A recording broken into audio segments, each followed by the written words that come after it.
In September of 1951, a riverman named Otto Behrens stood on ground that had been 60 feet under the Missouri River every working day of his life. He had run barges out of Brownville, Nebraska, since the 1920s, back when the town still kept a real landing and the steamboats still called there twice a week. By 1951, the boats were long gone, and Brownville had already become the kind of town people talked about in the past tense. But Behrens still knew that channel the way another man knows the streets of his own block, blind, by feel, by the particular sound the current made against a snag he had memorized 30 years earlier. That autumn, the Army Corps of Engineers finished cutting a new channel across the neck of the bend above town, part of the long federal push to straighten the Missouri into a single disciplined lane for barge traffic. And within 3 weeks, the river did what a river does when handed a shorter, faster path. It abandoned the old bend outright. The water behind Brownville dropped almost overnight, first to a trickle threading through cracked mudflats, then to nothing at all, and Behrens walked out onto a stretch of riverbed that had not seen daylight in longer than anyone in Nemaha County could say with confidence. He expected mud. He expected the usual wreckage a river keeps: staved hulls, drowned fence line, the ribs of some flatboat nobody had bothered to name.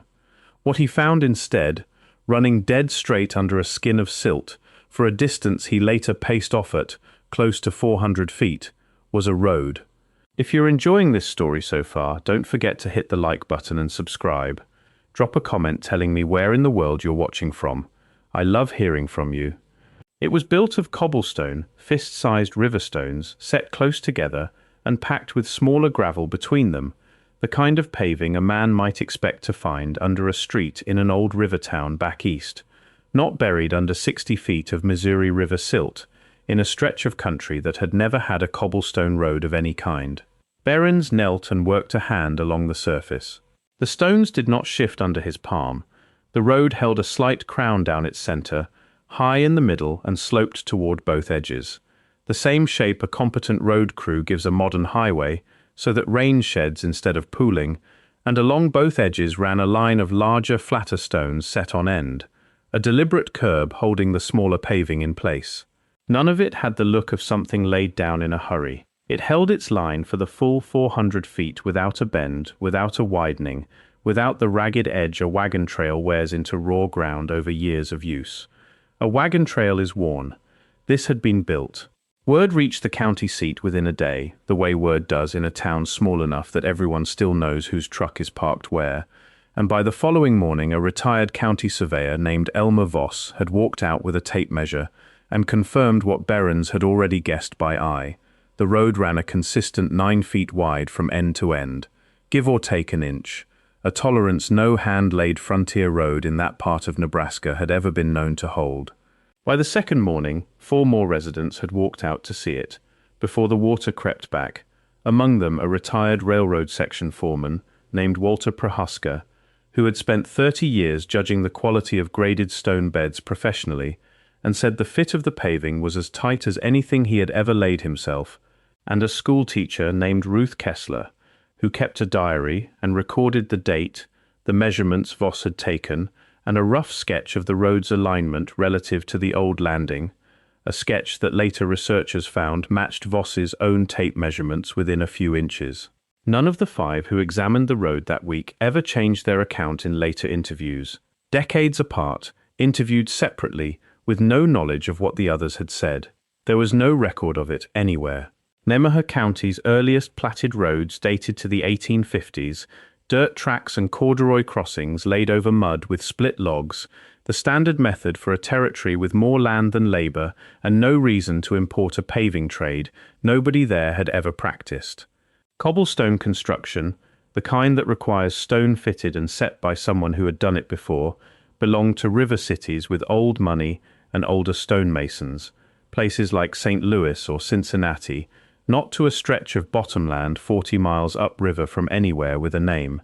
Voss, who had surveyed roads and section lines across 3 counties for the better part of 30 years, said afterward that he had never once come across paving like it anywhere in the region, not on a county plat, not on a railroad grade, not on any of the old ferry landings he had measured in his career. The road did not connect to Brownville's landing. It did not run toward any town the county's oldest maps could account for.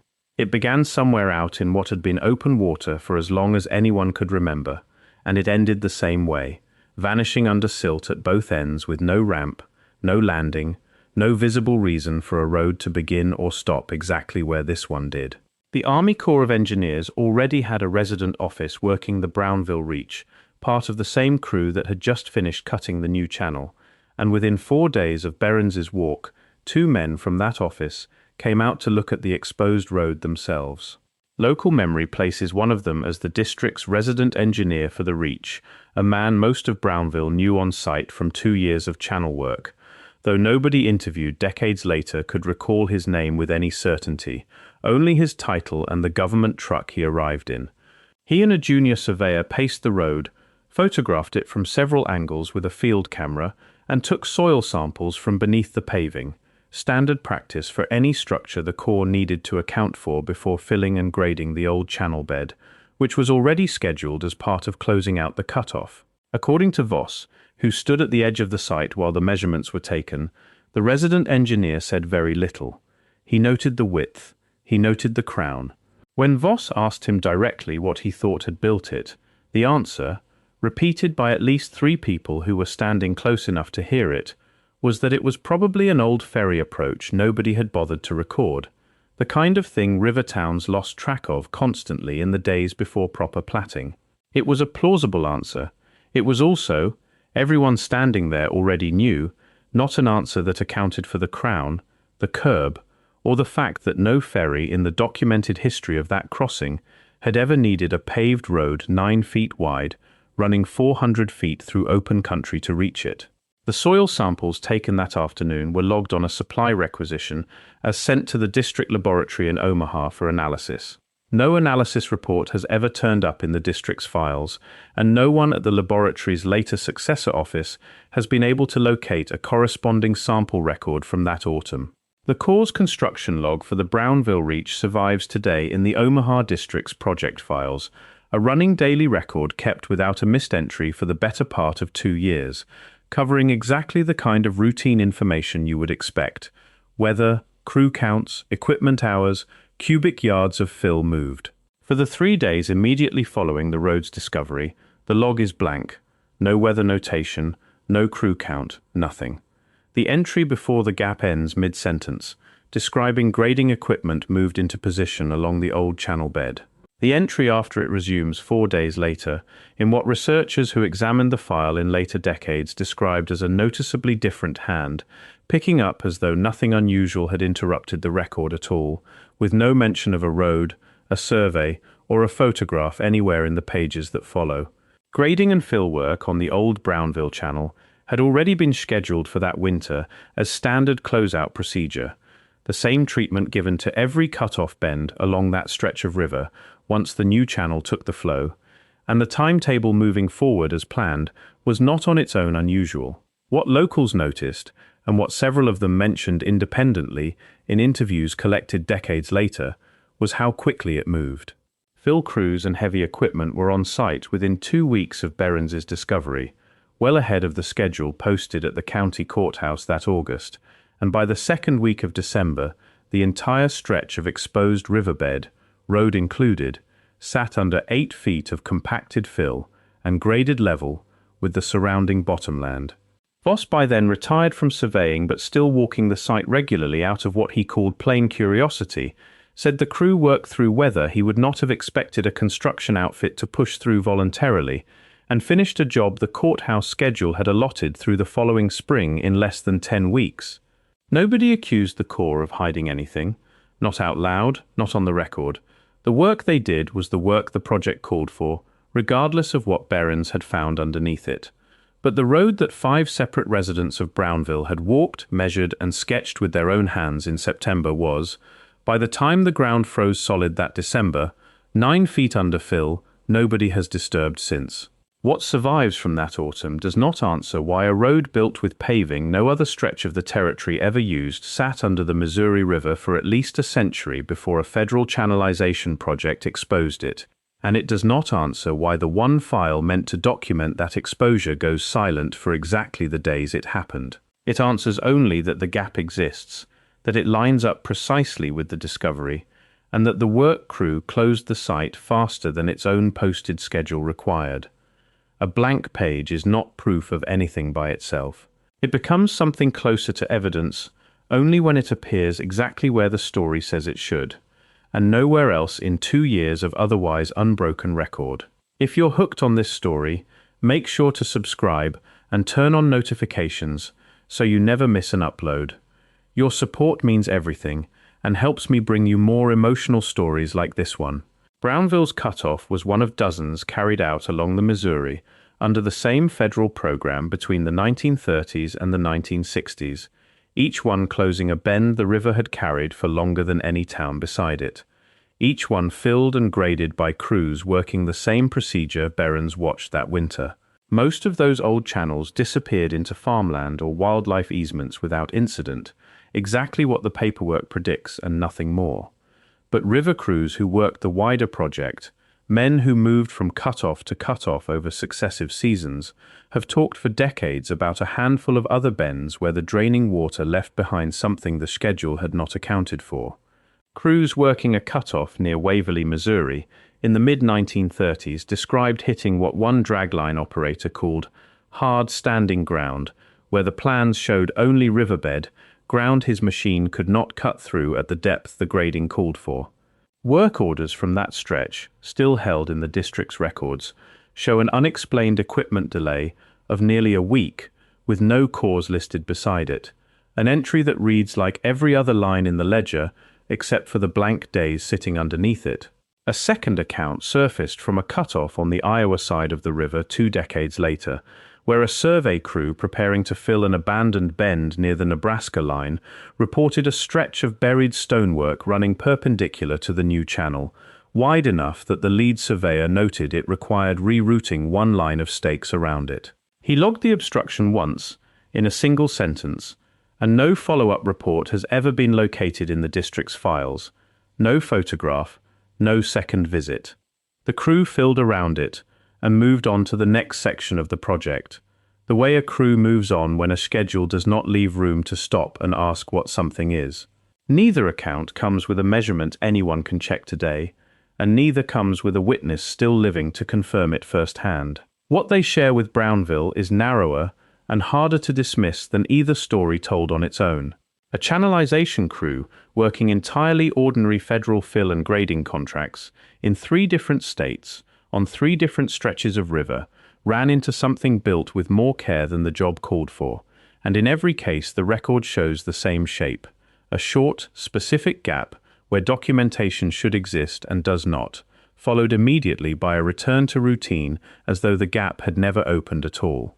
A missing week of cause codes is not a missing road, but 3 of them, on 3 unconnected rivers, following the same federal survey manual, forming the same silence in the same place every time, stop reading like coincidence somewhere around the 3rd one. A field researcher from the Nebraska State Historical Society named Carl Dietz drove out to Brownville the following spring after word of the road had circulated enough to reach Lincoln, and spent 2 days interviewing Behrens, Voss, and the others who had walked the site before it went under fill. He measured what could still be measured from their accounts, cross-checked the dates against the county paper's brief mention of the discovery that October, and filed a 2-page memorandum with the society that June. The memo noted the witness accounts, the measurements Voss had taken with his own tape, and the complete absence of any prior record of cobblestone paving anywhere in the county's platted road history going back to territorial days. It recommended a follow-up excavation the next time water levels or a future project allowed access to the buried channel, and it closed with a single line observing that the construction method described by multiple independent witnesses did not correspond to any road-building tradition documented in that part of the Missouri Valley before or since. No follow-up was ever conducted. The Society's files show no correspondence on the subject after that June, no second visit scheduled, no request for the photographs the Corps engineer had been seen taking the previous September. Deitz's own research after that summer moved away from river history entirely, into a long, well-regarded career cataloguing grain elevators and rail depots across the eastern part of the state, work that earned him a respectable reputation in a completely different corner of Nebraska history and a shelf of publications that never once mentioned Brownville again. When a graduate student tracked him down decades later to ask about the memo, curious why a two-page report with no obvious follow-up had survived so specifically in his own personal files rather than getting absorbed into the Society's general archive, Dietz reportedly said only that he remembered the visit clearly, that the men and women he interviewed had not struck him as the kind who would invent a story like that one, and that he had nothing further to add. One piece of the road did not go under the fill. Before the crews finished closing the site that December, Behrens pried a single cobblestone loose from the exposed edge and carried it home, more out of habit than any sense that it mattered, the same instinct that makes a man keep a piece of a bridge he grew up crossing, rather than watch the whole thing disappear at once. That stone stayed in his family for 3 generations, moved from one house to the next each time the family did, never sold, never donated to a museum that might have catalogued it and lost it in storage. It sits today on a shelf in a house not far from where Brownville's old landing used to be, fist-sized, still fitted with the packed gravel that once held it in place beside 100 others like it, the only piece of that road that was ever allowed to see a second winter. What the fill covers today is roughly 9 feet of compacted earth over a road nobody in the documented history of that stretch of the Missouri ever built, laid with a precision the region's own road-building tradition never possessed at any point before or after the county was platted. It was visible for 6 weeks in the autumn of 1951, walked and measured by 5 named residents of Brownville, before a federal work crew closed over it in a fraction of the time its own posted schedule called for. The log meant to account for that discovery accounts instead for 3 blank days sitting exactly where the discovery happened, bracketed on either side by a record that otherwise never missed an entry in 2 full years of construction. The photographs a government engineer was seen taking that September have never surfaced in any archive anyone has been able to locate, and neither has the soil sample sent to Omaha for analysis. The one researcher who came close enough to ask the right questions filed a single memo and spent the rest of a long career on grain elevators instead.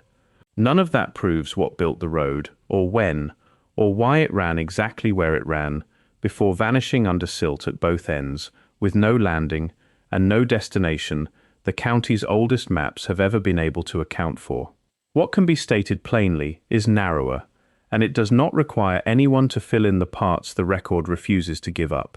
A road exists under a Missouri River bend in Nemaha County, Nebraska, built by hands nobody has identified, for a reason nobody has recovered, and the only surviving piece of it sits on a shelf a few miles from where a riverman named Otto Behrens once walked out onto ground the water had given back to him for exactly 6 weeks, before it took the road back, and the answer with it. Thank you so much for watching until the end. If you loved this story, check out the other videos on your screen now. I think you'll really enjoy them, and don't forget to subscribe if you haven't already. See you in the next story.